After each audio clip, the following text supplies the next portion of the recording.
नमस्कार मित्रांनो, मी प्रफुल्ल एज्युकेट भारत या युट्यूब चॅनल मध्ये आपल्या सर्वांचं स्वागत आहे।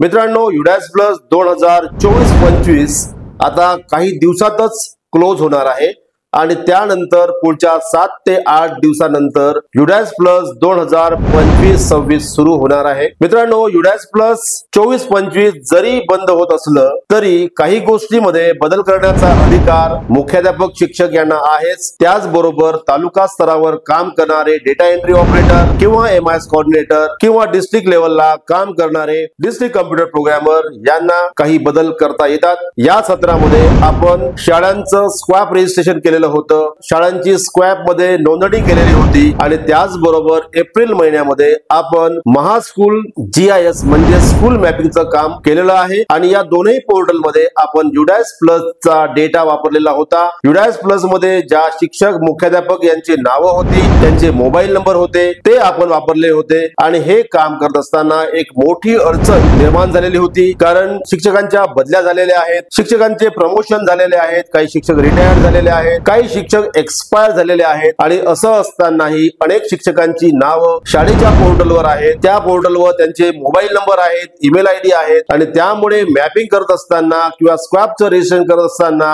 OTP त्यांच्या मोबाईलवर जात होता आणि मग आपल्याला अडचण निर्माण होत होती। हा जो बदल आहे म्हणजे मुख्याध्यापक शिक्षकांचं नाव चेंज करणे, त्यांचा मोबाईल नंबर चेंज करणे, त्यांचा ईमेल आयडी चेंज करणे, हा जो बदल आहे हा बदल अजूनही युडॅस प्लसला ऍक्टिव्ह आहे। आजही आपण ज्या शाळेमध्ये मुख्याध्यापक म्हणून कार्यरत असू त्या शाळेमध्ये आपलं नाव, आपला ईमेल आयडी आणि आपला मोबाईल नंबर बदल करण्याची प्रोव्हिजन उपलब्ध आहे आणि त्यामुळे राज्यामध्ये या सत्रामध्ये होणारे वेगवेगळे तांत्रिक बदल लक्षात घेता आणि त्याचबरोबर जे काही प्रशासकीय बदल या सत्रामध्ये होणार आहेत त्यासाठी आपल्याला आताच युडॅस प्लसच्या शिक्षक मुख्याध्यापक यांचा जो डेटाबेस आहे तो डेटाबेस अचूक करणे आवश्यक आहे आणि त्यासाठी मी या व्हिडिओमध्ये विस्तृत असं मार्गदर्शन करणार आहे। ही गोष्ट आपण स्वतः कम्प्युटरच्या सहाय्याने किंवा मोबाईलच्या सहाय्याने करू शकता आणि आपण केलेला बदल आपल्याला तालुकास्तरीय यंत्रणेला लक्षात आणून द्यायचा आहे आणि त्यानंतर तालुकास्तरीय यंत्रणेने नेमकं काय करायचं हे सुद्धा मी आपणास या व्हिडिओमध्ये सांगणार आहे। मित्रांनो, परत एकदा आपण या चॅनलला सबस्क्राईब केलं आहे का ते एकदा खाली बघून घ्यावं। मी आपणास 5 ते 7 सेकंद देतो आहे, त्यानंतर आपण पुढे कंटिन्यू करू।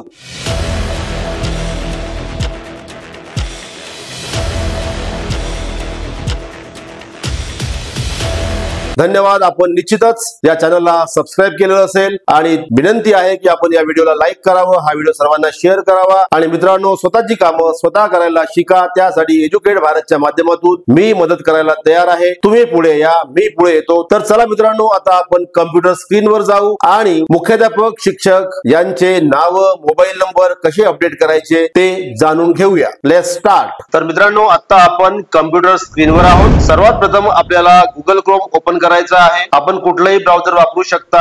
ऍड्रेस बार मध्ये युडॅस प्लस टाइप करायचा आहे। राइट साइडला log in for all modules वर क्लिक करायचा आहे। स्टेट सिलेक्ट करायचा आहे, गो वर क्लिक करायचा आहे आणि आता मित्रांनो, आपल्या समोर जे वेगवेगळे मॉड्यूल्स आलेले आहेत त्यामधलं पहिलं जे मॉड्यूल आहे school directory for user management, हे अत्यंत महत्त्वाचं मॉड्यूल आहे आणि या मॉड्यूल मधून आपण मुख्याध्यापक यांचं नाव, त्यांचा मोबाईल नंबर, त्यांचा ईमेल आयडी, त्याचबरोबर एखाद्या शाळेमध्ये रिस्पॉन्डेंट म्हणून लिपिक किंवा आणखीन कोणी काम करत असेल तर त्यांच्या नावामध्ये बदल करण्याची प्रोव्हिजन सुद्धा याच मॉड्यूलला आहे आणि त्यामुळे आपण या मॉड्यूलवर आता आपण काम करणार आहोत। लॉग इन वर क्लिक करायचं आहे आणि इथे युडॅस कोड आणि पासवर्ड कॅप्चा एंटर करून लॉग इन करायचा आहे। लॉग इन वर क्लिक केल्यानंतर लॉग इन ओपन होईल आणि या ठिकाणी आपल्याला आपल्या शाळेची काही महत्वाची माहिती पाहायला मिळेल, ज्यामध्ये आपण कॉन्टॅक्ट डिटेल्स मध्ये बदल करू शकतो आणि त्याचबरोबर ऍडिशनल डिटेल्स मध्ये म्हणजे शाळेच्या स्थापना वर्षामध्ये सुद्धा बदल करू शकतो। लँग्वेजचं जे माध्यम आहे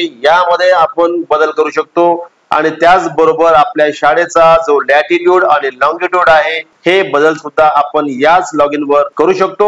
त्याचबरोबर मित्रांनो, आपलं नाव, आपला मोबाईल नंबर हा सुद्धा आपल्याला या ठिकाणी पाहायला मिळेल आणि त्याचबरोबर जर आपल्या शाळेचा पासवर्ड चेंज करायचा असेल तर तो पासवर्ड सुद्धा इथेच बदल केला जाऊ शकतो। चेंज पासवर्ड वर आपण क्लिक करू शकता। जो आताचा पासवर्ड आहे तो पासवर्ड या ठिकाणी आपल्याला एंटर करायचा आहे आणि नवीन पासवर्ड 2दा एंटर करून सबमिट करायचं आहे, म्हणजे आपण पासवर्ड पण चेंज करू शकतो।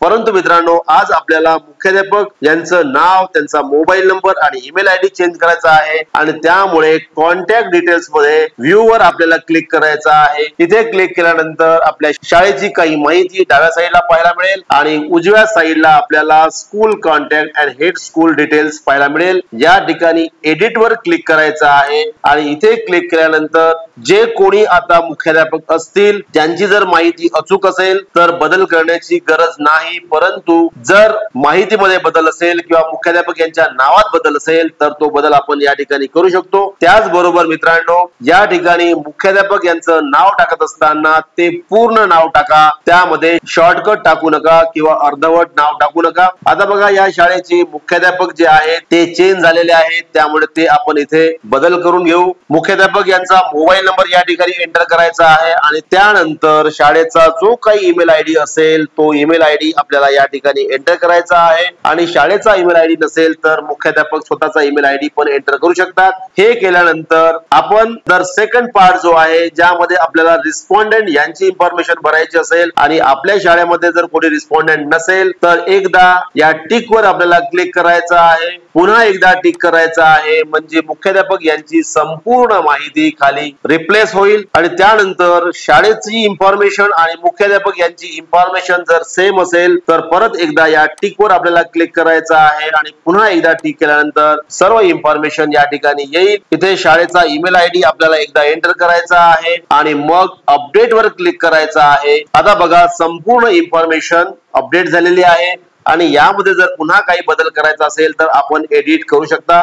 मित्रांनो, हा जो बदल आहे हा बदल मुख्याध्यापक आणि शिक्षक स्वतः करू शकतात, त्यासाठी त्यांना कुठेही जाण्याची गरज नाही, कुणालाही कॉन्टॅक्ट करण्याची गरज नाही। अशा पद्धतीने मुख्याध्यापक शिक्षक स्वतःची माहिती, स्वतःचा मोबाईल नंबर, स्वतःचा ईमेल आयडी आणि त्यांचं नाव आपलं अपडेट करू शकतात आणि एकदा त्यांची इन्फॉर्मेशन अपडेट झाली की ही अपडेट केलेली इन्फॉर्मेशन आपल्याला गटसाधन केंद्राला कळवायची आहे की मी माझ्या शाळेचा मोबाईल नंबर किंवा ईमेल आयडी चेंज केलेला आहे आणि त्यानंतर तालुका स्तरावर म्हणजे गटसाधन केंद्रामध्ये काम करणारे जे डेटा एंट्री ऑपरेटर असतील किंवा MIS कोऑर्डिनेटर असतील ते स्वतःचा लॉग इन करून युजर मॅनेजमेंट मध्ये जाऊन प्रत्येक शाळेचा जो युजर आहे त्यांचा मोबाईल नंबर आणि त्यांचं नाव ते मॅप करतील आणि त्यानंतर आपल्याला सर्वत्र हा जो बदल आहे हा बदल पाहायला मिळेल आणि त्यामुळे गटसाधन केंद्रातील कर्मचाऱ्यांची पण जबाबदारी आहे की त्यांनी सत्र सुरू होण्याच्या पूर्वी शाळांच्या मुख्याध्यापक यांची नावं आणि त्यांचा मोबाईल नंबर युजर मॅनेजमेंट मध्ये जाऊन अपडेट केला पाहिजे, मॅप केला पाहिजे। एकदा ही मॅपिंग झाली की मग आपल्याला युडॅस प्लसच्या सर्व पोर्टलवर एकच नाव आणि एकच मोबाईल नंबर पाहता येईल। मित्रांनो, कसा वाटला हा व्हिडिओ आपण अवश्य कमेंट करावं आणि त्याचबरोबर जर आपल्याला आणखीन काही माहिती हवी असेल तर निश्चितच मला कमेंट मध्ये विचारावं, मी त्याचं उत्तर देण्याचा प्रयत्न करीन। पुन्हा एकदा माझी विनंती आहे की आपण चॅनलला सबस्क्राईब केलं नसेल तर सबस्क्राईब करावं, व्हिडिओला लाईक करावं, हा व्हिडिओ सर्वांना शेअर करावा